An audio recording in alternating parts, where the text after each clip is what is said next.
कि भारत की आजादी के बाद इस देश को बहुत प्रधानमंत्री मिले, बड़े मुख्यमंत्री मिले।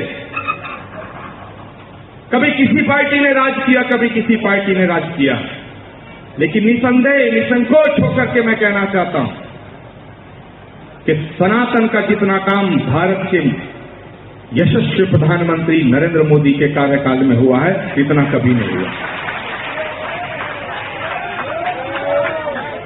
और मैं आज इस पवित्र मंच को साक्षी रख करके पूज्य महाराज श्री के इस प्राकट्य उत्सव पर, जन्मोत्सव पर, इस शुभ घड़ी में उनके श्री चरणों की सौगंध के साथ कहना चाहता हूं, तमाम वर्षों के संघर्ष के बाद, सैकड़ों सालों के संघर्ष के बाद, हजारों बलिदानों के बाद ये शुभ घड़ी न आती अगर इस देश का प्रधानमंत्री नरेंद्र मोदी न होता।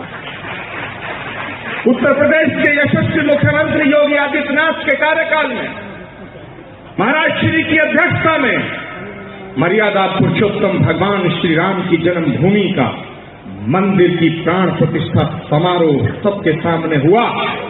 ये हमारा सौभाग्य है।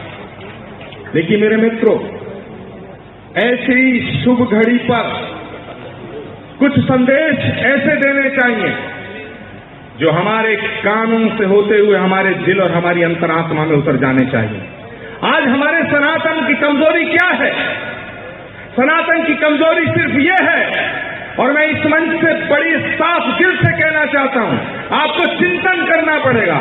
मैं आया, मेरा स्वागत हुआ, मैं आया, लोगों से मिला, मैंने महाराज श्री के श्री चरणों में प्रणाम किया, उनका आशीर्वाद लिया। इससे सनातन मजबूत नहीं होगा। ये सनातन को मजबूत करने का एक भाग है, एक पार्ट है, लेकिन सनातन को कमजोर कौन कर रहा है? सनातन को कमजोर कर रहा है हमारे बीच में जो जाति के नाम से दीवारें खड़ी हो रही हैं, ये सनातन को कमजोर कर रहा है। कोई अगड़ा बन गया, कोई पिछड़ा बन गया, कोई ऊंचा बन गया, कोई नीचा बन गया, कोई जाट बन गया, कोई ठाकुर बन गया, कोई ब्राह्मण बन गया, कोई वैश्य बन गया, कोई क्षत्रिय बन गया। मेरे मित्रों, कोई उत्तर का बन गया, कोई दक्षिण का बन गया, कोई पूरब का बन गया, कोई पश्चिम का बन गया।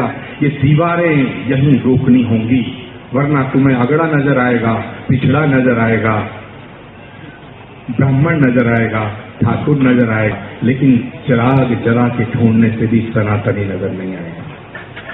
ये बात कड़वी है, लेकिन हमें आत्मसात करनी पड़ेगी। उससे पहले वक्ता ने, हमारे सम्मानित वक्ताओं ने जो बातें कही हैं, मैं उनका समर्थन करते हुए विशेष रूप से हमारे पूज्य संत वृंद ने जो कहा कि महाराज श्री के इस जन्म उत्सव के उपलक्ष्य में 2-2 वृक्ष लगाए, मैं इसका तहे दिल से समर्थन करता हूं। मैं पूज्य महाराज श्री के लिए भगवान से प्रार्थना करता हूं।